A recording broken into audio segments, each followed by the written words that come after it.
From an economic perspective, we're simply moving from that rebound recovery stage into an expansion phase.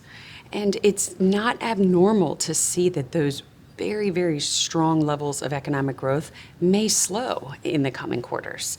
It's unsustainable to deliver that type of quarter over quarter economic growth. But that does not mean the expansion's over. All of the factors that have driven us out of this pandemic are still here. We're looking at still very low interest rates. We're looking at very solid consumer balance sheets, record low debt service ratios, high savings rate, solid consumer confidence. All of these things are still going to support the expansion going forward. But at the same time, there's a lot of questions around paying the price of what we had to do to get us out of the pandemic. Inflation is the biggest elephant in the room. And why wouldn't it be? If you take a look at this chart, it's showing you that core consumer prices, which actually excludes some of those more volatile items like food and energy, it's rising at the fastest year-over-year pace that we've seen since the 1990s. It's difficult to go to any store and not pay more for even the day-to-day necessities like milk, bread. And the biggest question is, how temporary is inflation? The answer to this is you have to understand why we are where we are with inflation. Not only are we seeing money supply surging to nearly 100% of GDP, but we also went through a period where we were shut down as an economy. Certain things were not being produced. And then you collide that with significant pent-up demand, much faster than any company could keep pace with. And what you saw was the natural rise in prices. We're going to see a higher level of prices for the foreseeable future because we do need to clear up bottlenecks, get full production back before we can start to see some moderation in prices. But there are some positive signs that we're seeing as well.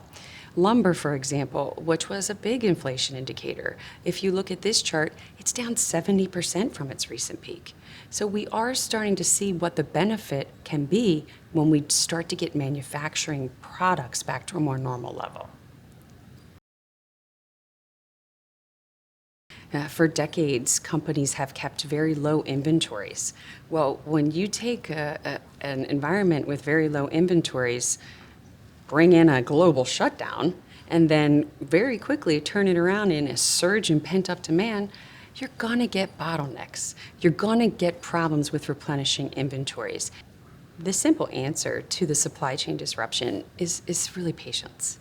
There needs to be time to give manufacturing companies the ability to catch up to all this pent-up demand. The one positive that we have seen is that when you look at this chart, in June, it was the first time this year that we saw the backlog of orders actually decline. And at the same time, we saw manufacturing inventories tick higher. It's a very small improvement, but it's a point in the right direction that if we can be patient, get more workers, and get global manufacturing running back to pre-pandemic levels, that we can clean up the supply chain disruptions.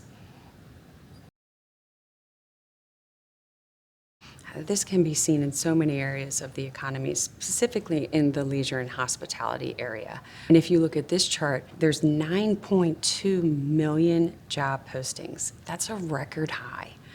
There's only 9.4 million unemployed. So the economy is approaching basically the ability to give a job to every single person that's unemployed. Going forward, we do see some light at the end of the tunnel for this.